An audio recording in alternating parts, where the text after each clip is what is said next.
কি হলো? একটু আগেই তো এখানে কাকতাড়ুয়াটা ছিল, গেল কোথায়? মনে হলো যেন পিছন দিয়ে কিছু একটা দৌড়ে চলে গেল।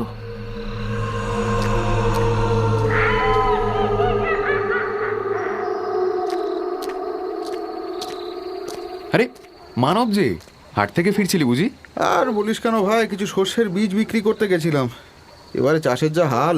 হ্যাঁ, আর বলিস না রে, গত বছর কত সবজি হয়েছিল, আর এবারে দেখ একে পোকার উপদ্রব, তার উপরে পাখি তো রয়েছে। পাখির উপদ্রবে অতিষ্ঠ হয়ে সেদিন একটা কাকতাড়ুয়া লাগিয়েছিলাম জমিতে, কিন্তু আজ সকালে দেখি সেটাও উধাও। কি কি বলছিস রে? আরে ভোজ কাণ্ড। এতদিন অনেক রকমের চুরি দেখেছি, কিন্তু তাই বলে কাকতাড়ুয়া চুরি? এটাও দেখতে হচ্ছে বল। এ বিমল, তুই যখন কাকতাড়ুয়ার কথাটা বললি, তখন আমি একটা কথা বলবো, বিশ্বাস করবি তো? কি এমন কথা যে এইভাবে বলছিস? বিমল, কাল রাতে আমি খেতে কীটনাশক দিয়ে ফিরছিলাম।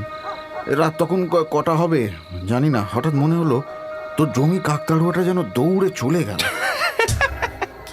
কি বললি? কাকতাড়ুয়া দৌড়ে চলে গেল? এই বিমল, সত্যি করে বলতো, তুই কি আফিম খেয়েছিস নাকি অন্য কোনো নেশা? আমি জানতাম তুই বিশ্বাস করবি না, এই জন্যেই আমি তোকে বলতেও চাইনি। যা তো। আচ্ছা আচ্ছা, বল বল বল। এই কথা কেউ কখনো মানবে না যে কাকতাড়ুয়া, মানে তার মানে তুই বলছিস আমার ক্ষেতের কাকতাড়ুয়া দাঁড়িয়ে দাঁড়িয়ে বিরক্ত হয়ে গেছিল, তাই গ্রামের দিকে একটু ঘুরতে বেড়াতে গেছিল, দেখ নাকি? বিশ্বাস কর বিমল, আমি দেখেছি ওটা ছুটে চলে গেল। ওই অন্ধকার রাতে আর কেউ ছিল না ওখানে, তাছাড়া। ফিরে এসেছে, মেনকা ফিরে এসেছে। ও কাউকে ছাড়বে না, কাউকে আস্ত রাখবে না ও। কে কে ওখানে? মেনকা ফিরে এসেছে। আরে বাবারে, মেনকা ফিরে এসেছে। এই লোকটা তো ছুটে চলে গেল। আরে এইটা সেই পাগলটা না যে কয়েকদিন হলো গ্রামে এসেছে? হ্যাঁ রে, রাতের বেলা হারুর দোকানে শুয়ে থাকে, কিন্তু লোকটা লুকিয়ে আমাদের কথা শুনছিল কেন বলতো? আর কথা শুনে কি বললো বুঝলি? মেনকা বলে কারোর নাম নিচ্ছিল, কিন্তু লোকটা এত ভয় পেয়ে পালিয়ে গেল কেন বলতো? ব্যাপারটা কি?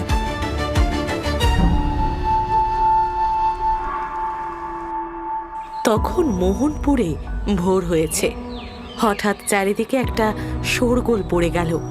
শব্দটা আসছে গ্রামের উত্তর প্রান্তের বাঁশঝাড়ের দিক থেকে। যেন কিছু একটা ঘটেছে।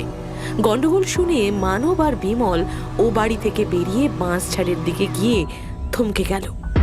তারা বিস্ফারিত চোখে দেখল একটা গাছের ডাল থেকে ঝুলছে সেই পাগলটার দেহ, যে গতকাল কিছু বলতে বলতে পালিয়ে গিয়েছিল, কিন্তু আজ তাকে চেনা দেয়। সেখানে কালো কালো পোকা ঘোরাফেরা করছে। বিমল কাঁপা কাঁপা গলায় বলল, এটা তো কালকের দেখা সেই পাগলটা, তাই না মানব? হ্যাঁ রে, কাল কি সব আবল তাবল বকতে বকতে পালিয়ে গেছিল, কিন্তু ওকে এইভাবে কে মারলো বলতো? সত্যি কি নৃশংস! আরে পাগল লোক, ওকে নিয়ে তো ভাবার দরকার নেই, যা করে হোক ওই ভাগাড়ের দিকে পুঁতে দিলেই তো হয়। না, তোমরা জানো না তাই এমন বলছো। সারাটা জীবন তো কষ্টে কাটলো, অন্তত মরার পরে শান্তি পাক। তার মানে আপনি ওকে চেনেন নাকি?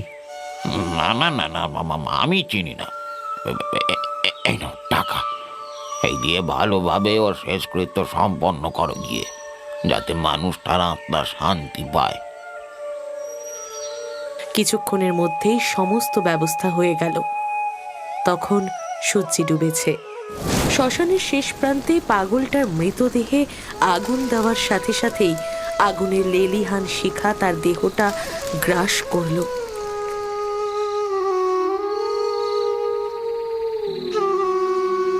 বিমল আর মানব তার কাছে গিয়ে বলল, আচ্ছা, যদি কিছু মনে না করেন আপনার পরিচয়টা জানতে পারি?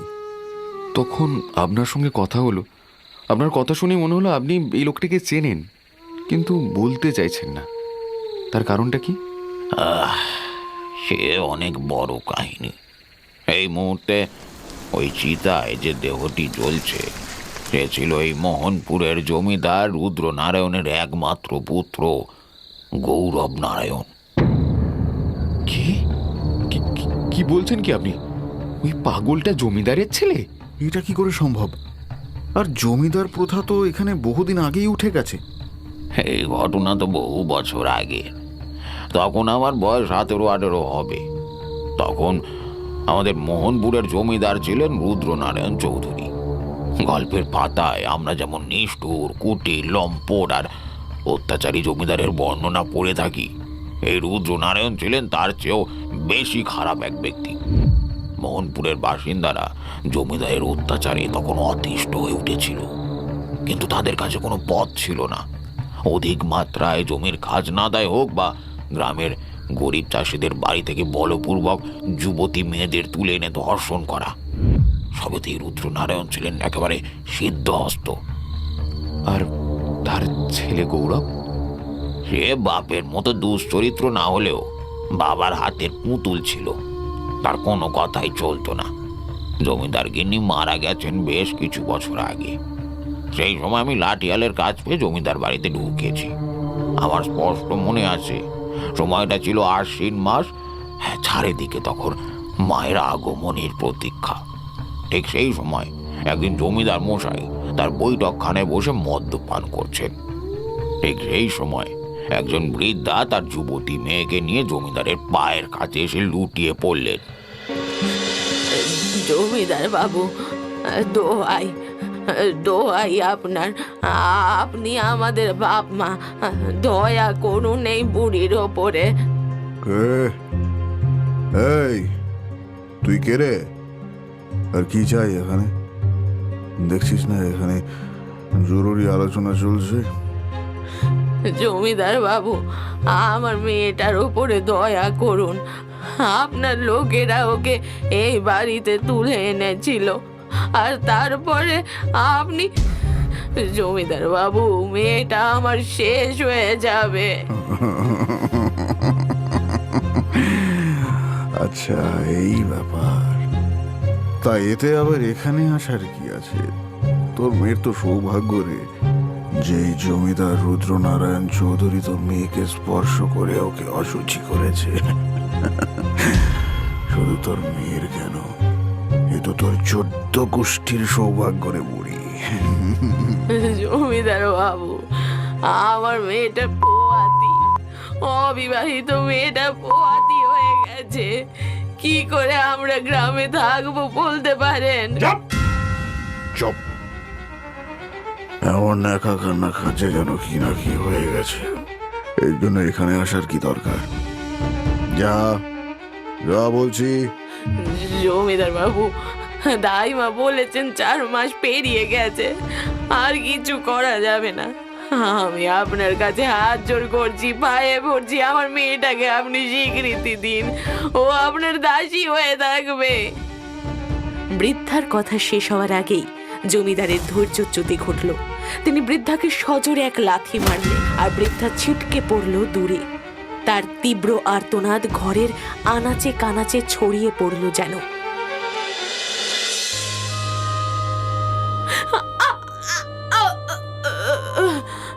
মা, মা, তোমার কি হলো? ওঠো, ওঠো মা। আমি বলেছিলাম, আমি তোমাকে বারবার বারণ করেছিলাম এখানে আসতে, কিন্তু তুমি শুনলে না। আমাদের মতো গরিবদের এখানে কোনো জায়গা নেই মা। মেনকা, মেনকা, এবারে কি করব? এই মুখ নিয়ে কিভাবে বাঁচবো বলতে পারিস? আমরা কেন মুখ লুকিয়ে বাঁচবো মা? এটা আমাদের কি দোষ বলো তো? যে এই কাজ করেছেন, মুখ তার লুকোনো উচিত। কেউ জিজ্ঞেস করলে তাকে এটাই বলবো যে এই সন্তান জমিদার বাবুর। চলো মা, চলো। সর্বনাশ! এমনিতে তো গ্রামের লোক আমার কুকীর্তির কথা জানে, আর এখন যদি এই মেয়েটা ওই বাচ্চাটাকে জন্ম দেয় তো লোকজন আরো সুযোগ পেয়ে যাবে। এটাকে সমূলে নাশ করতে হবে। ইস, আপনার খুব লেগেছে বুঝি। উঠুন উঠুন, আস্তে আস্তে উঠুন। কি করবো বলুন তো, আসলে সারাদিন জমিদারির এত কাজে ব্যস্ত থাকি যে কখন মাথাটা গরম হয়ে যায় বুঝতে পারি না। কিছু মনে করবেন না। আমি আমি ঠিক আছে জমিদার বাবু। বেশ বেশ বেশ বেশ, দেখুন আমি অনেক ভেবে দেখলাম, বুঝলেন, আপনার মেয়ের পেটে আমার সন্তানই রয়েছে। হাজার হোক আমিও তো একজন বাবা, আর আমি চাই না ওই বাচ্চার কোনো ক্ষতি হোক। আপনি আপনি তাহলে আমার মেয়েকে স্বীকৃতি দেবেন জমিদার বাবু? হে রাধা মাধব, তুমি আছো? রাধা মাধব নিশ্চয়ই আছেন। হাজার হোক ও আমার সন্তানের মা হতে চলেছে। আপনি একটা কাজ করুন, আপনি বরং ওকে এখানে রেখে যান। এখানে ভালো ডাক্তার বদ্যি রয়েছেন, ওর ভালো করে পরীক্ষা করুক। হ্যাঁ, তারপরে না হয় ওকে নিয়ে চলে যাবেন। জমিদার বাবু, আপনি আপনি আমাকে বাঁচালেন। ও এখানে থাকুক, আমি এসে ওকে পরে নিয়ে যাব। দয়া, অশেষ দয়া আপনার। কিন্তু মা, তুই সাবধানে থাকিস মা, আমি আসবো, আবার আসবো আমি। সেদিন দরজায় দাঁড়িয়ে সমস্ত ঘটনা আমি নিজের চোখে দেখেছিলাম।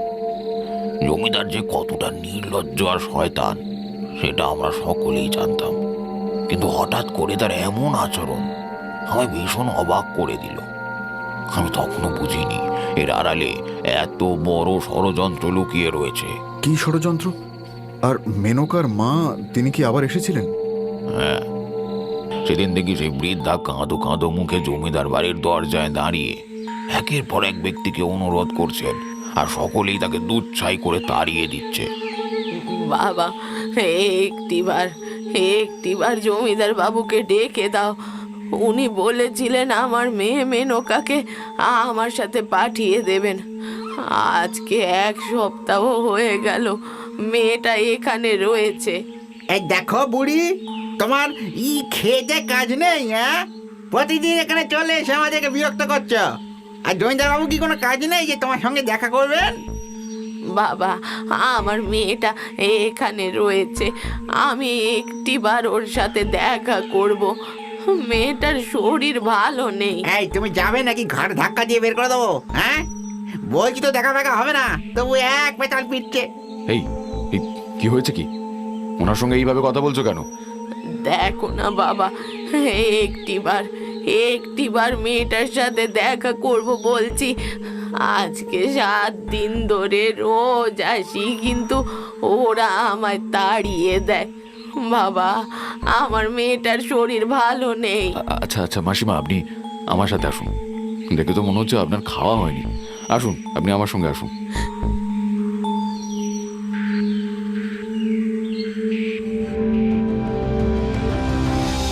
কি করব বাবা, মেনকা ছিল আমাদের বাড়ির একমাত্র রোজগেরে।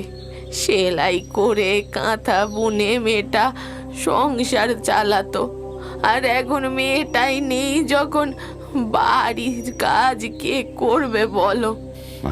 মাসিমা, আপনি কাল রাতের বেলা জমিদার বাড়ির পেছনে আসবেন, আমি ওইখানেই থাকবো। আমি আপনার মেয়ের সাথে দেখা করাবো। সত্যি? ভগবান তোমার মঙ্গল করুক। বৃদ্ধা চলে যেতে আমি সেদিনই জমিদার বাড়ির ভেতরে চলে গেলাম। জমিদার বাড়ির ভেতরে আমার কয়েকজন পরিচিত ছিল। তাদের মধ্যে একজনকে মেনকার কথা জিজ্ঞেস করতেই সে চোখ বড় বড় করে বলল, ওই মেয়েটা? আর বলিস না, মনে হয় আমাদের জমিদার হলেন সাক্ষাৎ জল্লাদ। উনি যে কতটা নৃশংস হতে পারেন সেটা না দেখলে বিশ্বাস করা যাবে না। তার মানে? সেদিন ওই বৃদ্ধা চলে যেতেই জমিদার বাবু চেঁচিয়ে বললেন, লাড়িয়াল, একে আছিস? এখনই এই ঘরের সমস্ত জানলা দরজা বন্ধ করে দে। কিন্তু কিন্তু কেন কেন জমিদার বাবু? তোর এত সাহস, তুই আমার বউ হবি?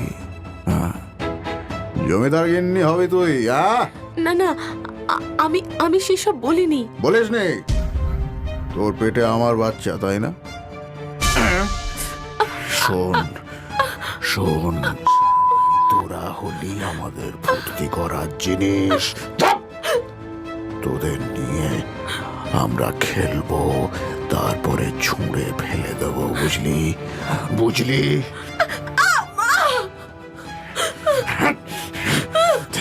তোকে আমি শেষ করে দেবো তোকে আমি। তুই আমার বাচ্চার মা হবে? হ্যাঁ, জমিদারের বউ হবে তুই? তোর এত সাহস? বাঁচাও! বাঁচাও না!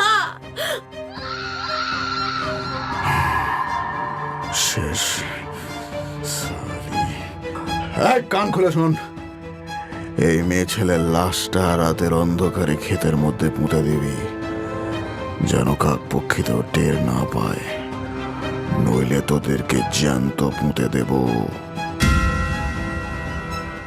এরপরেই আমরা রাতের অন্ধকারে মেয়েটার লাশটা পুঁতে দিয়ে এসছি।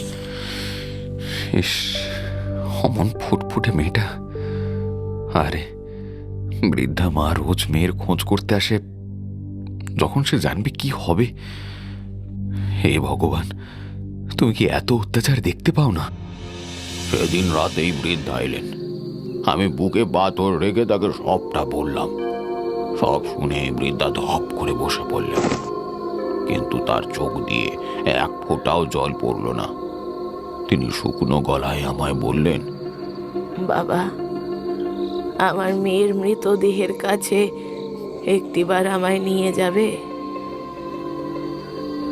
গ্রামের উত্তর প্রান্তের ক্ষেতের মধ্যে মেনকার দেহটা পুঁতে দেওয়া হয়েছিল।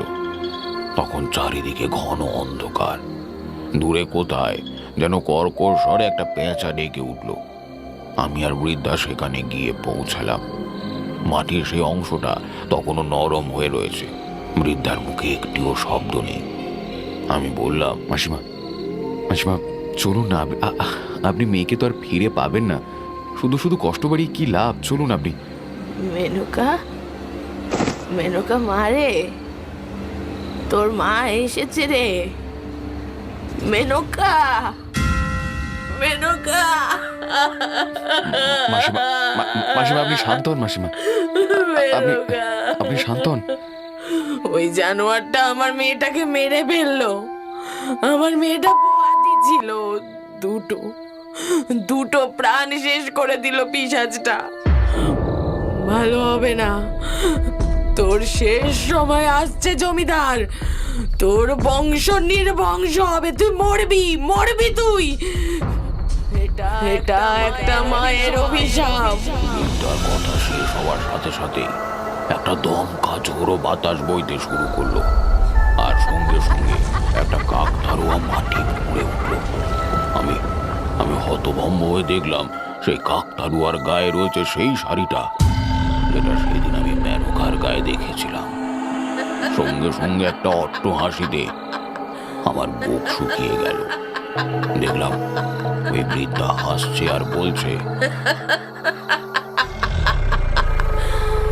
তোর সময় ঘনিয়ে এসেছে জমিদার, ঘনিয়ে এসেছে।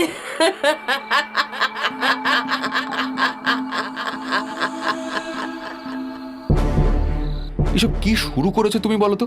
তোমার জন্য আমায় আর কত ছোট হতে হবে বলতে পারো? বনিতা না করে কি বলতে এসছিস পরিষ্কার করে বল, আমার বেকার সময় নেই। হ্যাঁ, নিজের ছেলের সাথে দুটো কথা বলার সময় নেই, কিন্তু মেয়ে বউ এমনকি দাসীগুলোর সঙ্গে নোংরামি করার সময় আছে। নিজের সীমা লঙ্ঘন করো না। সীমা? সীমা আমি লঙ্ঘন করেছি? আর তুমি জানো যে মেনকার মা যে তার মেয়েকে নিয়ে এখানে এসেছিল, সে আত্মহত্যা করেছে। প্রজারা সকলে তোমার দিকে আঙুল তুলছে। তুমি আমার জন্য এমন একটা জমিদারি ছেড়ে যাবে বাবা? গৌরব, প্রজারা কি বললো তাতে আমার কিচ্ছু আসে যায় না, কিচ্ছু না। লোকের অনেক রকম নেশা থাকে, আমার মেয়ে ছেলের নেশা রয়েছে। এতে ক্ষতি কি? তুমিও পরখ করে দেখো, ভালো লাগবে। সেই তোমার আর কি, তুমি তো কদিন পরে চোখ বুঝবে। আমার কি অবস্থা হবে এই রাজ্যে ভাবতে পারো? প্রজারা যে কোনো দিন বিদ্রোহ করবে, আর তাও শুধু তোমার জন্য। এই রুদ্রনারায়ণ অত কাঁচা কাজ করে না। ওই মেনকা না কি যেন নাম, ওই মেয়েটাকে আমি নিজের হাতে মেরে পুঁতে দিয়েছি।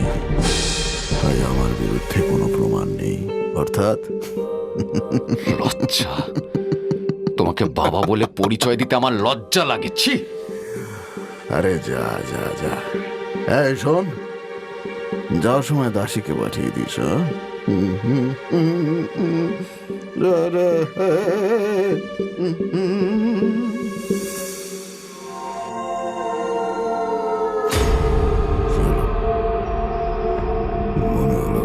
মধ্যে কেউ দাঁড়িয়ে রয়েছে। এ কি? শালা, এই জানলাটা খুললো কি করে? আমি তো ওটাকে বন্ধ করে শুয়েছিলাম। মালের ঘরে ভুলভাল দেখছি নাকি কে জানে। ঠিক তখনই একটু ঠান্ডা হাওয়া জমিদারের শরীরের ওপর দিয়ে বয়ে গেল। জমিদারের মনে হলো তার ঘাড়ের কাছে কেউ যেন ঠান্ডা নিঃশ্বাস ফেলছে। সে পেছন ঘুরতেই আর্তনাদ করে উঠল। বিস্ফারিত চোখে সে দেখল তার একদম পেছনে দাঁড়িয়ে রয়েছে একটা কাকতাড়ুয়া। তার বড় জিভ, পরনে সেই শাড়ি, আর চোখ ঠিকরে বেরোচ্ছে আগুন। কাকতাড়ুয়া? কাকতাড়ুয়া কি করে ঘরের মধ্যে এলো কি করে? হ্যাঁ, তোর বাপের ঘোড়া পূরণ হয়েছে জমিদার, তোর সময় শেষ। বাঁচাও, বাঁচাও, কে আছো? বাঁচাও! যত জোরে চাস চিৎকার করে নে, কিন্তু তোর গলা এই ঘরের বাইরে যাবে না জমিদার। অনেক অত্যাচার করেছিস, ভুল হয়ে এবার তোর কাল এসেছে। ভুল হয়ে গেছে, আমাকে ক্ষমা করে দাও, আমাকে ক্ষমা করে দাও। মুহূর্তের মধ্যে কাকতাড়ুয়ার একটা হাত এসে চেপে ধরলো জমিদারের গলা। তার চোখ ঠিকরে বেরিয়ে এলো, মুখ দিয়ে বেরোতে শুরু করলো রক্ত।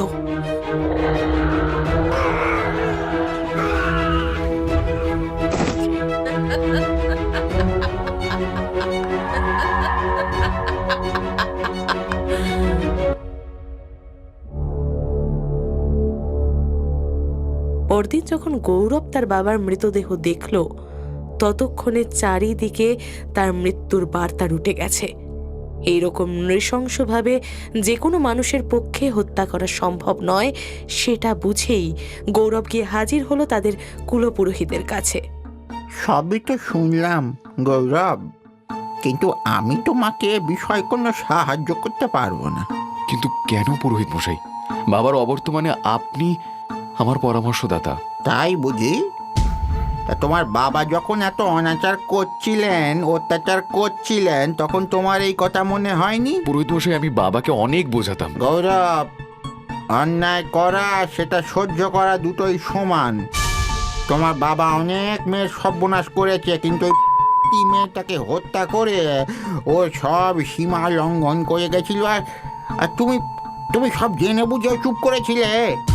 বাবার অন্যায়কে ধামা চাপা দিয়েছ তুমি, আর তাই ওই মেয়েটির আত্মার কাছে তুমিও সমান দোষী।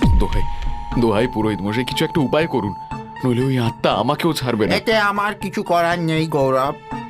ওই মেয়েটির আত্মা প্রতিশোধ নিতে বদ্ধপরিকর। ও তোমার বংশকে নির্বংশ করবেই, কেউ ওকে বাধা দিতে পারবে না, আমিও না। পুরোহিত মশাই, শুধু একটা উপদেশ দিতে পারি, এখান থেকে চলে যাও। এই মোহনপুরে থাকলেও ও কালকেই তোমাকে শেষ করে দেবে। এরপরেই এই জমিদারি সব ছেড়ে গৌরব পালিয়ে গেল।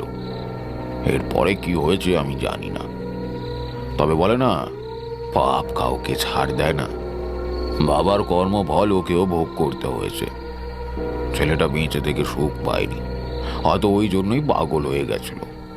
আর যখনই এই মোহনপুরে এসেছে, তখন সেই মেনকার অতৃপ্ত আত্মা তার প্রতিশোধ পূরণ করেছে। তার মানে ওই জন্যই আমি গতকাল রাতে ওই কাকতাড়ুয়াটাকে দেখেছিলাম। হ্যাঁ, ও ফিরে এসেছিল প্রতিশোধ নিতে। এবারে হয়তো ওই অভাগীর আত্মা শান্তি পাবে।